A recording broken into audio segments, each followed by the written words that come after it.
I am very bad at saying anything other than exactly what's on my mind. If I don't say it, what I've learned over the years is that it's on my face anyway. And for a long time in my career, that could get me into trouble. I want to be a manager. And why do you want to be a manager? Most common answer is money. They think they'll make more money. I'm like, well, you making more money is a terrible reason for you to become a leader. Welcome to the CEOpeek show, where we uncover the essence of extraordinary leadership by interviewing CEOs with over 90% approval ratings on Glassdoor. Hello and welcome to another episode of the CEOpeek. I am honored to be today with Denny LeCompte, the CEO of Portnox, and thank you, Denny, for taking the time and being with us today. Thank you, Dave. I appreciate the opportunity to talk to you. As I mentioned last time we met, we invite CEOs with the highest Glassdoor approval rate, and you are 91% and 4.5 for the company. So that's kind of a major accomplishment, and so I'm really curious to find out your secrets today. So what is your success secret? You know, usually people on Glassdoor are not giving great reviews to CEOs. Um, I I don't know, but I'll tell you what I think it is. The way that we run, and I say we because it's never just me, it's me and the whole executive team. We really focus on transparency, and lots of people say that. But what I would say is that I am very bad at saying anything other than exactly what's on my mind. If I don't say it, what I've learned over the years is that it's on my face anyway. And for a long time in my career, that could get me into trouble. If I didn't like something the bosses were saying, they would know that's what was happening. Eventually, while I tried to fix it, it didn't work. I could pretend, I could try and mask my face, but I've got whatever is the opposite of a poker face. That's what I got. So I decided to lean into it, especially once I became a leader. And my rule has always been to just tell everybody as much as I can about what's going on. The only rule is I can't tell you about somebody else's business, but I tell everybody at Port Knox exactly where we're at. That's sometimes good, sometimes it's not good. I mean, if you decide to like run things this way, you can't change your mind in the middle because then if people are used to you telling everything and then suddenly you hold back, they're like, "Hey, what's going on? What are you not telling me?" So, I've been running Port Knox for 4 years, and I was, a senior leader at other companies before that, and I kind of operated the same way. Um, and it seems to work because when we do surveys of our employees, they feel aligned because they know where we're going because I've told them everything. And that's not just, so certainly we have all hands. We do it almost every month. I also write a long email every Friday to the whole company. That's sort of, this is what's on my mind. This is what's going on. This is why it's happening. This is a dumb thing that I just did. That was last Friday's email. We tried to do something and it didn't work. And so living this philosophy meant, well, the Friday email is me telling them why we're unwinding this thing and why it was wrong, why it's my fault. And the feedback I've gotten directly and indirectly from members of my team is that the you know employees really appreciate that because they either like it or if they don't like it, they can tell it's not going to change and they can decide to go somewhere else, which is always an option. If you don't think this is the right place for you, people can leave. They don't usually. We have a pretty good retention rate. That's such an interesting topic, that transparency and authenticity. You know, I work with a lot of leaders that are highly authentic and still seen as jerks in a workplace, because you can be highly authentic and still unfiltered. So what makes your authenticity actually ticks?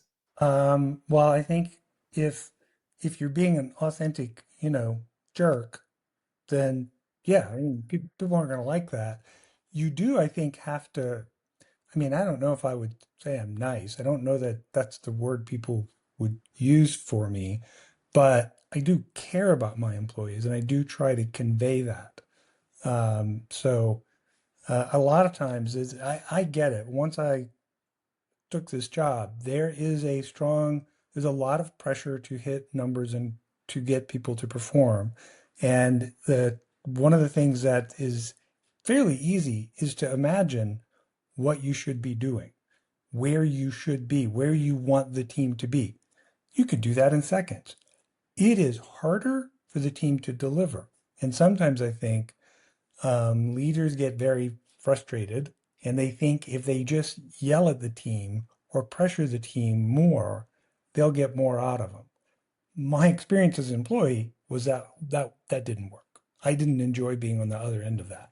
So even if what I'm feeling is, man, this feels slow, I really wish it would go faster. I try not to let my anxiety become my employee's bad day.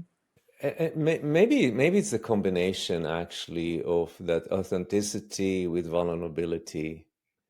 Because when you mentioned earlier that you write this Friday's email and you say something like, "Oh, I did some dumb thing," that gives you earn the right to be authentic because you were also vulnerable.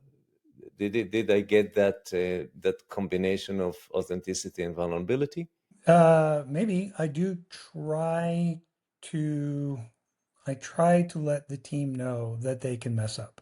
And the only way I think you could do that is if you demonstrate it.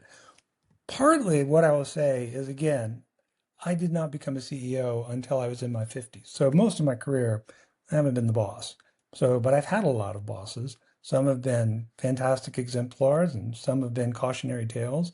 And so I do try to think about what I wish I had gotten, like when I've had good bosses, what can I emulate that?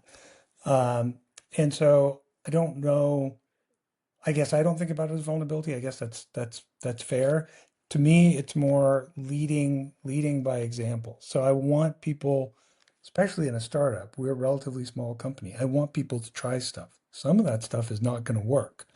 If I want them to do that, they need to know that it's safe, that they're not going to get in trouble, because if everybody acts in a conservative fashion, when you're a small company, you're not going to get anywhere. You have to be kind of risk forward, and to give people the permission to be risky, they have to feel that they're safe. And so I try to do that. I also try to um, demystify the CEO role. It's one of the things I've done is I've hired a lot of people who've known me for a long time, long before I took the CEO job, and who are definitely not impressed. They know who I am. They've seen me do dumb stuff. We've been together for years. But new employees, you can feel it. There is this automatic hierarchical thing that they do where they think my time is more important. I'm special. Whatever I say, they need to do. And so I do try to go out of my way to let people know you can tell me if you think I'm wrong. Don't be a jerk, you know, but you can say, yeah, I disagree, and here's why I disagree, and make it all civil. But I find you have to go out of your way as a leader to give people permission to do that because they don't want to. It's uncomfortable, and some people will never do it. So sometimes you actually have to have people that are less intimidating talk to other folks and then somehow bubble it back to you if people think that what you're doing is wrong, or you know they don't like it for some reason. You do need to know that, but it does fundamentally, you have to not believe you're right all the time. And I've said this, I always feel right because I think most of us do. You say a thing and you have this idea, you're pretty sure it's a good idea, but it might be a terrible idea. Like that happens a lot. My original background before I got into industry is I was a PhD in cognitive psychology, not like clinical psychology, listening to people's problems. Think more like cognitive science, studying human cognition, right, as a scientist. So that has always, even though I left that field, it's stuck with me. So that one of the most common things is that people are overconfident. It's called the overconfidence bias. And so if you know that about yourself, you still feel it. But what you can do is systematically try and make sure that people are poking at your ideas, no matter how right they feel sometimes. Sometimes they're not. I get it now. You didn't tell me last time about your background, so I was not aware. But earlier, when you mentioned earlier, especially the speed, the things not going fast enough, and you connected to your anxiety, it was such a high level of awareness that I hear for very few CEOs. So I had a thought in my mind. I said, "Wow, you are so aware of yourself." And there was some inner work that you did to become aware, because that's the key actually for leadership effectiveness. That that sense of awareness that you can do some inner work and connect with yourself. And is that right? You feel that you did some work to become aware? I don't know. I've certainly never done therapy. I've never given therapy. But you were aware of your anxiety. A lot of CEOs are not aware of their anxiety. I mean, I do try to reflect on the things that I do, especially for employees, right? Like once you get into management, you have to, what you do is going to influence everybody else, right? I have lots of employees over the years have come to me and they're like, I want to be a manager. And why do you want to be a manager? Most common answer is money. They think they'll make more money. I'm like, well, you making more money is a terrible reason for you to become a leader, right? If if you're doing it for the right reasons, it's because you want to kind of work with other people and encourage other people. If you have a big impact, maybe you will get more money out of it. But if the money is the right thing, like I have encouraged people, like there's got to be other ways for you to make more money because they're just not the right personality. They're they're not interested in other people's happiness and or happiness is the wrong word. Satisfaction. I don't think people don't go to work to be happy, but I think we use that word sometimes when what we're talking about is some kind of personal satisfaction that you get out of work. And if you're a good leader and a good manager, you're trying to help people achieve that. So I'm curious about that safety. You mentioned, I want to create a safe space so people can approach me, and but everybody that lives in this world know that it's not a safe place. So how do you deal with this paradox that every company puts like, hey, we create psychological safety, and but the world goes through a major change right now. It's like tectonic shift with AI, especially in technology. So how can you create safety in an unsafe world, actually? I mean, you can't. Like when I say safe, I mean it's safe to tell me you disagree with me. I have total control, or at least try to have total control over, the things I say and do. Can I say Port Knox is safe for everybody all the time? No. Like if the economy, the U.S. economy is wrecked and we start to shrink, then that would have negative. I couldn't keep all of my employees. It would be horrible.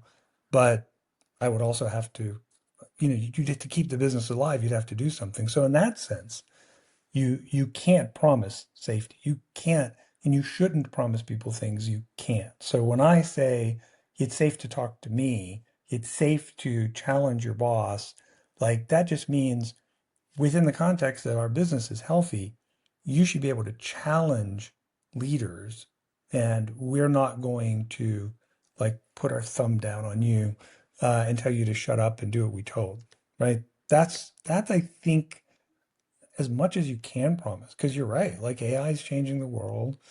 Maybe not as much as some people claim. We use it a lot, but I'm not sure it's going to wipe out humanity in the next 3 or 4 years, as I've read in some places. But they're just in normal business cycles are going to happen. And then somebody might really like working at Port Knox, but maybe our need for for their skill set changes over time, right? We were, when I started, very, very small, like a 20-person company, um, almost everybody not in the US. And now we're like 50% in the US and 50% in various places around the world. And the functions are different and what we're doing is different. And so there's been a fair amount of turnover from the little bootstrap company it was when I started. Um, so in that sense, I can't make promises to people about what's going to happen in the future.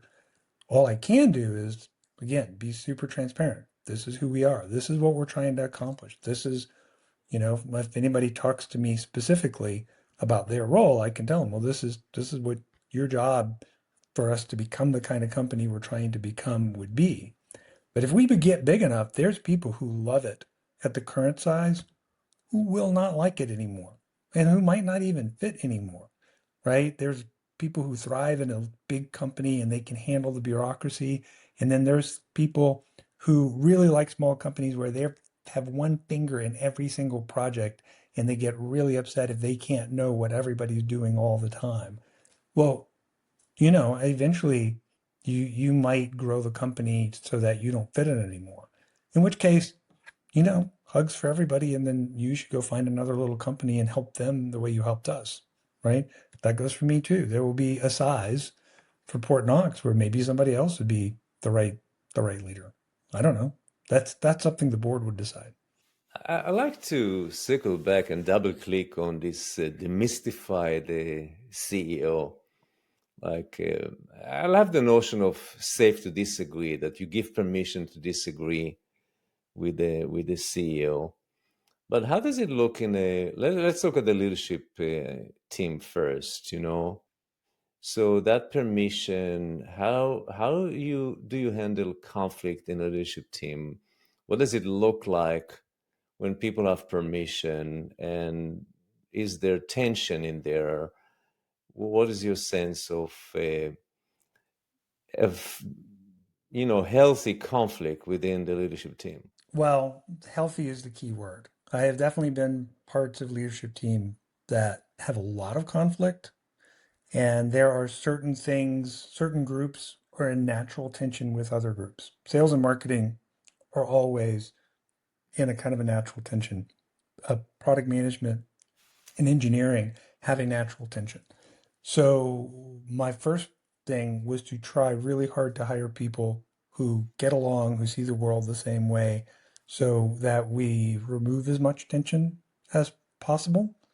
I talked to somebody once who thought you should have more tension. I'm like, I don't know, man. Like, why would you want that? Just off the bat, you're gonna have it. You should try and see how do you get everybody to work together. Um, so we don't all agree. I don't think we fight. I am not a big fan of drama. It's it's a time suck. And if I've got to play therapist to people who are fighting with each other, like how is that helping us grow? But like we do talk as a team where we throw out ideas and then we kind of work through them. But I guess if you watched it, you would not call it conflict. It's just problem solving. We're everybody's got their own perspective, and then we're trying to figure out, well, how do we achieve this goal? But the main thing, my job, now that I've hired these great folks to be on the team, is to just make sure everybody stays aligned, which is they all know everything they need to know about what our goals are and what the boundaries are, what is and is not acceptable for us to get there. Um, and then yeah, we just talk a lot.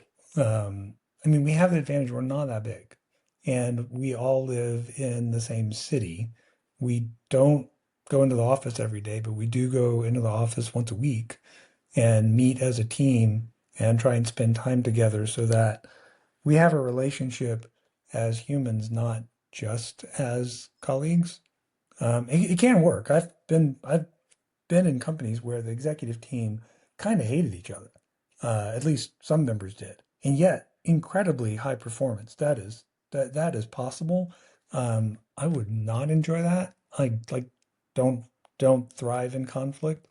So I've tried to build a team of people that like each other. That's probably the biggest thing. Yeah, I think it's a winning formula to have a high performing team that have that are is joyful and love working with each other and treat each other as human beings. Yeah, you should have a laugh occasionally and not at anybody's expense. Just, you know, we have a group chat that goes on constantly all day, sometimes on the weekend. Like, yeah, I mean, it if you like somebody and then you disagree and you feel like this is a friend, and I don't like you're going to try and solve the problem. You're not going to think, well, how can I throw them under the bus to get you know, my own point of view across. So you mentioned alignment. So how do you reach from disagreement or different point of views into alignment? What's the process? How do you end up with alignment, especially when there is tension, especially when there is different points of view? So how do you get from there to alignment? Uh, I'll go back to the beginning. The first element is just transparency. Like if you want to be aligned, then a lot of times alignment comes because not everybody has the same information. That so making sure everybody knows everything about what we're trying to do, what's the real situation. If I am telling you one thing and her something else, and you don't have that same information, then it's going to be a lot harder because you're just not operating under the same kind of facts. So first of all, understand that. Second thing is making sure everybody understands everybody else's motivation. So, sales is trying to hit a number. Marketing has its own number, right? If you're going to have tension between sales and marketing, whereas there's always some sales people who are like, there's not enough leads or the leads are no good. Like we've heard this a million times.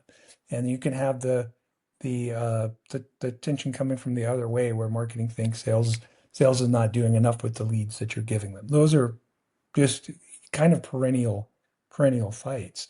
It's making sure that everybody understands like what would you do if you had their number, right?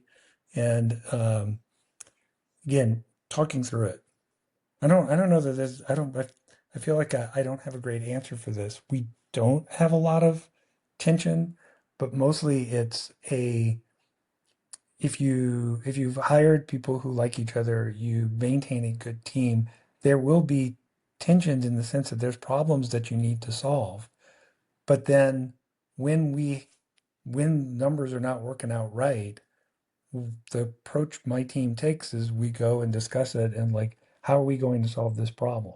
Not how you're going to give me more leads or how you are going to like execute better with the opportunities that marketing has given you. It's how are we going to solve this problem? If um, if I were to I don't hear it from my direct reports. I have sometimes heard it lower down in the team, and that's where I'm not super nice about it. Like, don't I don't want to hear from team members about how some other department is failing them because that is that's not helpful, right? Like, I try to change that conversation to, well, what can you do? Like if you've made everybody aware that there's a problem, what are you doing about it? As opposed to why are they failing me? I don't care for those conversations much. Yeah, it's so important actually to do this transitioning from me to we. I work with so many organizations that really siloed because they see things through their lens and it's great us against them. as you mentioned, product engineering, sales and marketing. And most of the time when I see that the culture, it all starts at the top. And even if I don't work with the executive team, but I work with the second tier, I know that that exists in the executive team. The silos are there.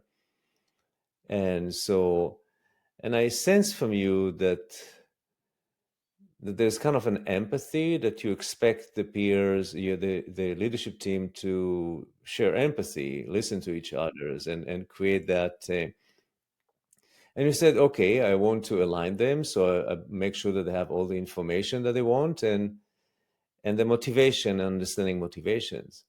But people are people, and they bring different worldviews, they're conditioned differently, they have different cultural backgrounds. And so they see things through their different lens, even with the same information. So how do you actually create that alignment in the or a process that people will see things through the other lens, or the lens that they cannot see, or raise the elephants in a room, or deal with the things that sometimes are unknown for them, despite all the information? What do you do to take them to the next level? I mean, in the end, it's to talking, lots and lots of talking. I like the elephants in the room. I worked on a executive team where we would meet off, like out of the office every couple of months, and then we would explicitly, everybody had to bring up some elephant in the room that was going to be uncomfortable to talk about, and then we would have to talk about it. And I don't follow that exactly, but like I don't think it's best to let things fester. Like if there's a problem, just just bring it up and start talking it through. It won't get better with time. It won't just go away. So again, I sort of fall back to the same stuff over and over again. That's just another version of transparency. It's put it in the sunlight and let's deal with it. If you see the world in a very different way than I see the world, that's not going to go away. But at least if we've spoken enough that you can't say you don't know my point of view and vice versa, then I can just go, well, that's how Dave is. Dave sees it like this. I think he's wrong for these reasons, but your behavior is not a mystery, right? I think if you've got a well-functioning team, everybody can do a pretty good job of predicting what everyone else will say. I mean, you'll be surprised sometimes, but by and large, like I think most of my team would be do a good job of predicting any one person's reaction to certain news. And they all know pretty well how I'm going to react to almost anything. I not not good at surprising them anymore. Yeah, I mean, like, I totally agree with the fact that if things are left unspoken, it's ruined not just leadership teams, it ruins relationships. Ask my ex-wife, just as an example. So, I use a lot the notion of working in the team and working on the team, and see the combination of the two. We in the team is like the agenda, the strategy, what you're doing next quarter, results, monitoring, and so on and so forth. So everything like the typical management of a senior leadership team. And working on the team is what happens among us. And I have a sense that somehow you're doing that. I would love to hear more how you're working on the team. Some companies go on offsite. You said we talk a lot, but you can talk all day long about an agenda item and not about working on the team. Like, how do we work together? So I'm really curious. How do you work together on working together? I'm no, I hear what you're saying, and we don't really do that. That I will say most of my team and me would probably say that feels awfully touchy-feely, and we're not into that. So we honestly don't spend a lot of time on that kind of, you know, therapeutic introspection. And we have only a few offsites, and then we do them almost always just in a day in the office when nobody else is there because we're also very cheap and don't want to spend the money on renting some place out. We try and do stuff as a team for fun, but then we invite the entire team that's in the city. So no, I don't know. We do not do what you're. I hear it, and I have been part of that. And you know, I bonded with some folks once because we agreed what the last thing we would ever want is to go somewhere and do trust falls. Like we're just not going to do that. And so I would say I've mostly hired people that are not terribly dissimilar from me in terms of the stuff they like and don't like. So we don't do it. We mostly just live it, I think, is that we do think it is important for us to be together. We do try and celebrate wins and talk through stuff, but it's more just like, I don't know. I'm going to say this and I'm going to hate saying it because it is more like your own family. I guess there are some families who spend time worrying about being a family, and some people is like, we're just a family. We live together. We do stuff together, and not a lot of self-reflection. I would say we're more like the second one. And yet, it works. Look, man, if we started fighting, maybe I change everything. Maybe we would do something. But the team's been pretty stable for 4 years. We've added some people, and there've been a couple of folks who left. But even the ones we left, we weren't really, there wasn't fighting. So I don't know. I don't have a good answer for you. I know it works. I certainly have said this to my board of directors that the most important thing I've done is build the right team, and that team has a low drama work ethic, that they know what they're doing. And so I will go to a lot of trouble to not break that. Like I would make a suboptimal decision if it would cost me the team, it probably in the long run isn't actually optimal. I worked for 7 years for a company that did the trustful every year. It didn't improve, by the way, the performance of or the connection in the leadership team. And I personally, I agree with you. I don't believe in all these team building activities. Let's sing Kumbaya together. I know a lot of teams that go and have beers or whatever, and it doesn't make them a greater team. But what one thing I'm really curious, you said, oh, whoa, we don't do touchy feely. And earlier we talked about empathy, so I'm kind of a bit confused. So when you say we don't do touchy feely, well, what does it mean actually not doing touchy feely? So, and you said also we connect as human beings. So help me out. Yeah, so you're accusing me of being touchy feely while saying I'm not touchy feely. I guess what I mean is let's call it therapy speak, like where we talk a lot about our feelings and reflect on them, as opposed to uh, I wouldn't I wouldn't say to one of my you need to be more empathetic. I would probably just say, hey, so and so has this problem or this is the situation, and I I think I understand why they're saying or doing what they're doing, and just cut straight to it rather than put a sort of a meta layer around it about, well, we need to be empathetic and we need to be, you know, reflective or whatever. I don't know. Like that, it's the talking about the thing rather than just doing the thing. Like if you want to be empathetic, show empathy. Talk about this person in an empathetic way is what I would say we do. But I don't think we use empathy. I mean, you pointed out that what I was describing was empathy, but I try not to frame it in that way. Yeah. Well, you mentioned it. So, and yeah, I that resonates with me. I totally, I think that actually that group therapy, a team, a leadership team is not a group therapy. You don't come there to heal past wounds and so on. So, and you mentioned that there's a low drama. So how do you see high drama? You mentioned it earlier. You work in high drama team. It's a nightmare. It's such a drainage of energy, right? And low drama, sometimes if you go to the extreme of low drama, there is not that edge or the driving force when it's totally low drama.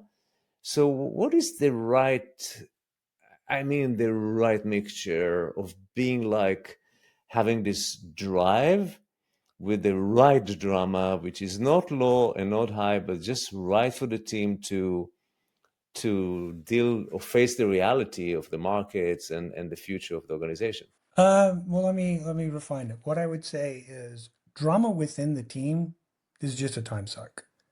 There's enough drama of growing the company. Like, are we going to win the quarter? Like, can we get this product out on time? Focus the drama, the excitement on the performance of the company or the performance of some team within the company. That's pretty dramatic, right? We're coming to the end of the current quarter. And like we all feel like we can get to the number we told our board of directors. It's not easy. It wasn't an easy number. And there's quite a lot of drama in can we get the last few deals that will get us there? So that's where I think the edge is because we talk about this quarter, we talk about lofty goals for where we want to be in a year and how are we going to get there? And so, because I can see what you're saying. If you're low drama because you don't care or you're not trying, well, then that sounds terrible, right? What I would say is if you're focusing your excitement and your edge on how does this team drive to some shared goal that's exciting, that gets you up in the morning. It's like, hey, what are we going to do today? How are we going to go to solve this problem that's been plaguing us? Because there's always something, right? That's what keeps you excited. Um, but let me tell you, if you're spending all your time on with these two whispering about that one, and then people making each other cry or get angry, how do you have time for any of the other stuff? That is so time consuming. Like I have been part of teams where you look back and you're like, how many hours a week have we spent just complaining about somebody else in the team or how crazy the boss is or whatever. Like it's not it takes time. And you're not like you're saying new stuff.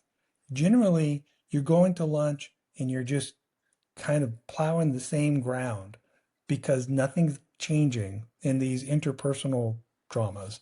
But they still bother you and they suck up again time, energy, emotion, and all of that.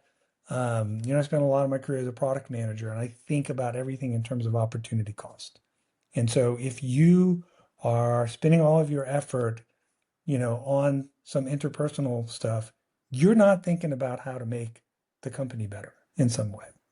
And so, uh, in that sense, I don't want any of it. You can't. You got a bunch of humans. There is always going to be some drama, but and I have found employees, there are leaders who tamp the drama down, and then there are leaders who uh, stir it up. They like it. They have employees complaining, and they amplify that message. And I have realized, sometimes belatedly, that that is a huge problem because they're making things worse. And they get something out of that I don't understand. Maybe it makes them feel important. Maybe it makes them feel alive. I don't know, but I don't care for it. Reminds me of a conversation I had with my wife recently, which is I said, honey, aren't we have a kind of a low drama life? Don't we need a little bit more drama? I said, Dave, we have enough drama there in the world. It's great to have a relationship without drama. So, and I had the same thought for myself. And I need more drama to feel alive. And how can I feel alive within the low drama life that I have right now? So thank you for sharing that. That was beautiful. I'm curious, what is now, as we wrapping that interview, what's your growth edge right now? What is that the next thing for you to develop yourself as a CEO, as a leader, um, or as a human being? What is that? What are you curious right now nowadays? I still feel like I'm trying to learn the CEO role, and it's a moving target because I started off at it was a very small company with the entire company was smaller than teams I had run before, and over time now we're five times bigger than we were. So managing a team like that is meaningfully different. And then where we're trying to go is to like get three or four times as big as we are now. And so to me, what I'm just trying to do is constantly, every day, I'm managing the biggest company I've ever managed. So that is really where I focus is how do I how do I keep the good parts of what we've got while the company inevitably changes, right? If I love Port Knox the way it is now, that's great, but it's like your kids. If you like your 5-year old, you better appreciate it because pretty soon they're going to be an 8-year old, and that's a different solution or a different situation. And then when they're 12, that's again a different situation, and when they're an adult, and so kind of like learning to be a parent of a growing child. It's very similar to being, I think, CEO of a growing company is just not having it get away from you is the thing I think about all the time. That was so beautifully said, that we kind of need to reinvent ourselves as our kids grow up and as the business grow up. So, which now when you mentioned parenting, I remember that we spoke before and we checked in today, asked about those paintings beyond because I love them so much. They were so amazing, the color. And you told me that your daughter, one daughter or two of them did it. And and I think last time we met, you shared with me that you have two daughters that are autistic. Do I remember that correctly, or am I messing up? It's close. I have two kids, a boy and a girl, and they're both on the spectrum. And so my daughter's, she's an adult. She's been painting for like 10 years now. Um, she doesn't, she lives with us and she will, as far as we can see, she's not in a situation where she could live on her own. But she paints, she plays piano. She's recently taken up riding horses. I like to say that she lives the life of a Victorian spinster. And what did you learn from them, from your kids? What do you? Maybe patience. Like if you've got two kids that are different than all the other kids, and that a lot of things are just the world is not built for them, and so a lot of things were just harder, especially when they were little. And what you have to have is just a ton of patience, because all kids can try your patience, but autistic kids more so. Well, I can imagine that. It was so hard for me to be patient with my kids, which are not on the spectrum. So I can just hardly imagine how challenging and calling for your own growth and learning and developing yourself to be attentive to kids that are on the spectrum. Yeah, look, I don't know if I well, I know I didn't always do the best job I could. It's tough. But it also, I will say, helps you if none of your kids are sort of neurotypical, it does help you to unplug from some of the competitive stuff that parents do. And makes much more obvious what's going on. That that parents are like vying with each other to see whose kid's better. It's like, you don't participate in any of that because you're like you have your kid has their own path, and so there's not as much of my kid's going to get into this college or um, better in that sport. We just checked out of all that, which I think was helpful, and just realizing, well, none of that actually matters. That let go of control is yeah, it's something that actually reality taught you that lesson. You don't have any control. Yeah, I wish I had this lesson earlier in my life with my kids. Denny, it was such a pleasure. I enjoyed so much this conversation with you. As I expected, I told you that before that I thought it's going to be fun. So thank you so much for taking the time and be with us today. Well, thank you, Dave. I appreciate it. It was a fun conversation.